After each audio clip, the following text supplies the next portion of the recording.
श्री स्वामी समर्थ मंडळी, नमस्कार. अन्नपूर्णाज किचन मराठीमध्ये आपल्या सर्वांचे स्वागत आहे. तर भरपूर पदर सुटलेले गव्हाच्या पिठापासून बनवलेला हा पालक पनीर लच्छा पराठा मी आजच्या व्हिडिओमध्ये दाखवणार आहे. लहान मुलांना अगदी आवडेल असा हा पराठा आहे. तर इथे या वाटीने मी 3 वाटी गव्हाचं पीठ आणि अर्धी वाटी बेसन पीठ घेतलेलं आहे.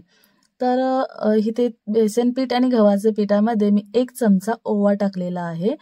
तर ह्यामध्ये आपण वेगवेगळे मसाले आता ॲड करणार आहोत. तर मी बारीक चिरलेला पालक घेतलेला आहे 1 वाटी, स्वच्छ धुवून बारीक चिरून घेतलेला आहे. तर पालेभाज्या खायला लहान मुलं नाही म्हणतात, तेव्हा आपण अशा प्रकारचे पराठे बनवून मुलांना देऊ शकतो. तर ह्यामध्ये वेगवेगळे मसाले ॲड करणार आहे. 1 चमचा जिरेपूड मी घातलेली आहे. यामध्ये 1 चमचा गोडा मसाला, यामध्ये ॲड केलेला आहे. गोडा मसाल्यामुळे पदार्थाला खूप छान चव येते, त्यासाठी मी यामध्ये 1 चमचा गोडा मसाला घातलेला आहे. तसेच लाल तिखट गरजेनुसार मी 2 चमचे लाल तिखट घेतलेला आहे. इथे तुम्हाला जसं आवडेल तसे घेऊ शकता. धनेपूड 1 चमचा मी घातलेला आहे. यामध्ये आपण पराठा बनवत आहोत यासाठी.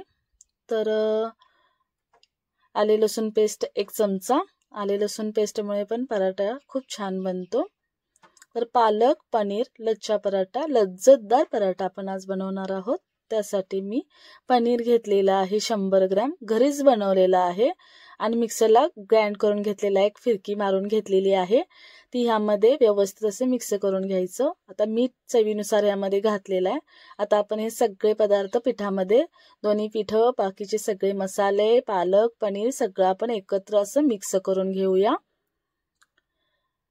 आणि थोडे पदार्थ यामध्ये आपण ॲड करणार आहोत. तर मी ह्यामध्ये आता साखर 1 चमचा घेतलेली आहे, ती यामध्ये घालणार आहे. साखरेमुळे पदार्थाला कलर छान येतो. दूध 1 छोटी वाटी, तूप 1 चमचा यामध्ये घालणार आहे. तुपा आणि दुधामुळे पदार्थ सॉफ्ट होतो, खुसखुशीत होतो. ह्यासाठी मी तूप आणि दूध यामध्ये घातलेलं आहे. आता हे सगळं मिश्रण आपण एकत्र करून याचा एक गोळा बनवून तयार करून घेऊया. जास्त सैलसर किंवा घटसर असा घ्यायचा नाही. आपण चपातीला जसं पीठ मळतो तशा पद्धतीनेच हे पीठ मळून घ्यायचं. चला तर आपण आता मसाल्याची तयारी करूया. लाल तिखट आणि पनीर मसाला मी घेतलेला आहे. 1 चमचा पनीर मसाला आणि 1 चमचा लाल तिखट. यामध्ये तूप 4 चमचे घातलेला आहे आणि याची छान अशी पेस्ट बनवून घेणार आहे आपण. आता कणिक आपण 10 ते 15 मिनिटं भिजायला ठेवलेला आहे, तोपर्यंत ही पेस्ट आपण बनवून घेतलेली आहे. तर ही छान अशी पेस्ट आपली बनवून तयार आहे. तर 10 ते 15 मिनिटं इथं झालेले आहेत आपली. आपण आता पराठा बनवायला घेऊया. तर छान अशी पोळी, मोठीशी अशी पोळी आपण लाटून घेणार आहोत. खूप छान टेस्टी आणि मस्त असा पराठा बनवून तयार होतो. रोज रोज पोळी भाजी खाऊन कंटाळा आलेला असतो मुलांना, तेव्हा आपण असे पराठे बनवून देऊ शकतो. तर मी अशा प्रकारे पोळी लाटून घेतलेली आहे. तर आता ह्यावर आपण तो मसाला, पनीर, लाल तिखट आणि तुपाचा जो मसाला तयार केलेला आहे पेस्ट, ती यामध्ये असं यावर अशी पसरून घेऊया व्यवस्थित अशी. आपल्या बोटाच्या साहाय्याने व्यवस्थित अशी स्प्रेड करून घेऊया गोळ्या चपातीला. तर आता आपण व्यवस्थित अशी स्प्रेड करून झालेली आहे आपला हा मसाला. तर आपण हा लच्छा पराठा बनवणार आहोत. त्यासाठी आपण अशा घड्या घालून घेऊया. 1 उलटी 1 सुलटी, 1 उलटी 1 सुलटी. तर अशी घडी घातलेली आहे. तर आता हा पराठा, अशी घडी आपण आता पलटी करून घ्यायची, जेणेकरून मसाला वर आला पाहिजे. आणि याचा असा हा व्यवस्थित असा रोल बनवून घेऊया. हा रोल 5 मिनिटं आपण बाजूला ठेवायचा आणि दुसरा रोल बनवायला घ्यायचा, जेणेकरून हा मसाला पूर्णपणे त्यामध्ये मिक्स झाला पाहिजे. याच्यावर थोडंसं असं पीठ भुरभुरायचं. त्याला असं 5 मिनिटं ठेवल्यामुळं काय होतं, तर ह्याच्यात छान लेयर्स येतात. तर मी पुन्हा एकदा तुम्हाला दाखवते. 1 उलटी 1 सुलटी. आपण फॅन बनवत होतो ना लहानपणी, तशा पद्धतीनं आपण हा लच्छा पराठ्याचा आकार द्यायचा आहे त्याला. गव्हाच्या पिठाचा पराठा आहे, मैदाचा वापर यामध्ये केलेला नाही आहे. मसाला किती छान दिसतो आणि असं व्यवस्थित असं उभं ठेवायचं लगेच. असं आडवच ठेवायचं नाही आणि असा रोल तयार करून घ्यायचा जेणेकरून त्याला आकार छान येईल. तर आता लाटून घेऊया आपण हा पहिला बनवलेला रोल. तर अलगद असं लाटणं फिरवायचं त्यावर, जेणेकरून हे लेयर्स आपल्या गेल्या नाही पाहिजेत, मिटल्या नाही पाहिजेत.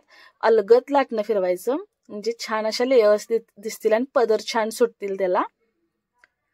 तर आपण चपाती लाटतो तसं थोडं थोडं पीठ टाकून हा पराठा व्यवस्थित असा लाटून घेऊया. तुम्ही पाहू शकता की किती छान दिसत आहे पराठा. त्याला कलरही छान आलेला आहे, मसालाही छान वर येत आहे मस्त. तर आता हे माझं लाटून झालेलं आहे. तर आपण तव्यावर टाकून हे व्यवस्थित असं दोन्ही साईडने शेकून घेऊया. तर मी थोडं तेल सोडते साईडला.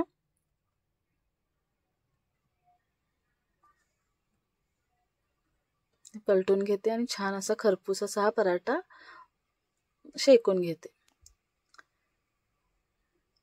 तर तुम्ही पाहू शकता त्याच्या लेयर्स दिसत आहेत. लाटताना माझ्या लेयर्स अशा गेलेल्या नाही आहेत, अलगद असं लाटणं फिरवलेलं आहे मी त्याच्यावर. तर छान असे लेयर्स आलेले आहेत त्याला. खरपूस असा पराठा मी शेकून घेत आहे. तुम्ही अशा प्रकारे पराठा बनवू शकता. तर माझ्या चॅनेलला अजूनही कोणी सबस्क्राईब केलं नसेल त्याने प्लीज करून घ्या.